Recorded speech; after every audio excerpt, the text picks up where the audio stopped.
2 years ago, before the work, this was a barren wasteland. Nothing had been grown here for 40 years. When the UN World Food Program told the villagers that they were going to bring this land back as part of the Great Green Wall, they said it was impossible. But here we are in Africa, in the desert at the northern edge of Senegal, and life has returned. And the stakes couldn't be higher, because when the soil washes away and land becomes a desert, then people leave. They head to the cities, and places like this just fall apart.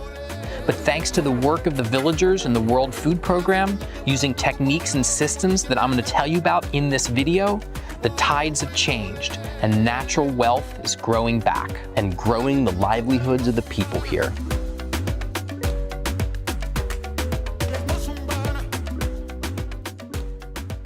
Welcome to Senegal. I'm here during the rainy season to see the work of the Great Green Wall of Africa.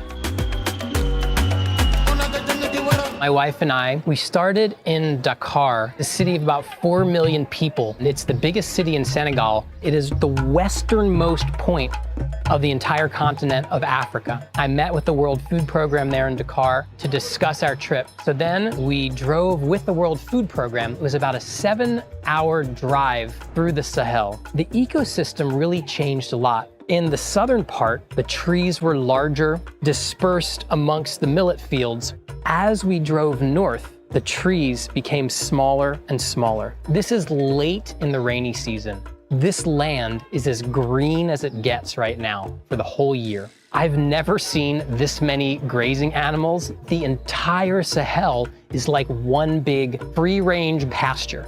So we drove up to the point where it transitions to the Sahara Desert, which is the Senegal River. We are here at the Senegal River, which is the border between Senegal on this side, Mauritania on the other. When you look from space, you can actually see the lateral sand dunes of Mauritania where they hit the Senegal River. The Senegal River is really the divide between the Sahara and the Sahel in many parts of the river. So the Senegal River here, it serves not only as the border between Senegal and Mauritania, and not only as the border between the Sahel and the Sahara, but if this river zone is vegetated, it could represent the first line of defense of the Great Green Wall of Africa. The Great Green Wall of Africa is a vision, the project to plant a barrier of trees across the entire width of the continent of Africa, from Senegal to Djibouti. And the purpose of this Great Green Wall is to stop the southern expansion of the Sahara Desert. The Sahara Desert has expanded about 10% in the last 100 years. So we have the Sahara Desert, then we have the Sahel, then we have the savanna, and then we have the rainforest. The design is to actually have a barrier of trees to stop the expansion of the desert southward. So I'm here on the ground at the Great Green Wall to show how we can restore degraded landscapes, we can keep the Sahara at bay, create abundance, have people living here and thriving. We are here at WFP project site. We are in a very degraded land area. In the early beginning, when we presented the process and the idea, the community didn't believe.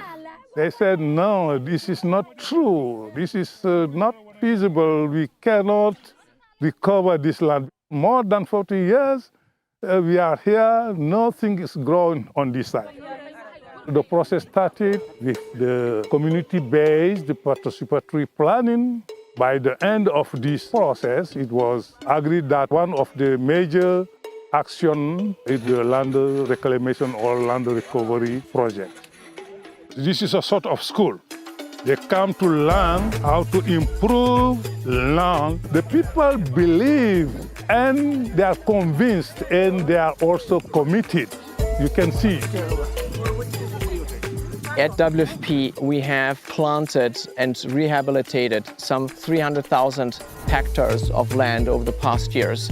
And what you see here is 30 hectares out of those 300,000. This is a contribution to the Great Green Wall because the Great Green Wall is like a patchwork a mosaic of forests that together create this wall that will protect the Sahel from being encroached by the Sahara Desert. We're working on degraded land and bringing it back to life. And that takes a few stages. When we start with a soil like this one that we see right here, okay, that is crusted, that is sun-baked, that cannot support any kind of life because it is literally hard as cement. There's no way seeds or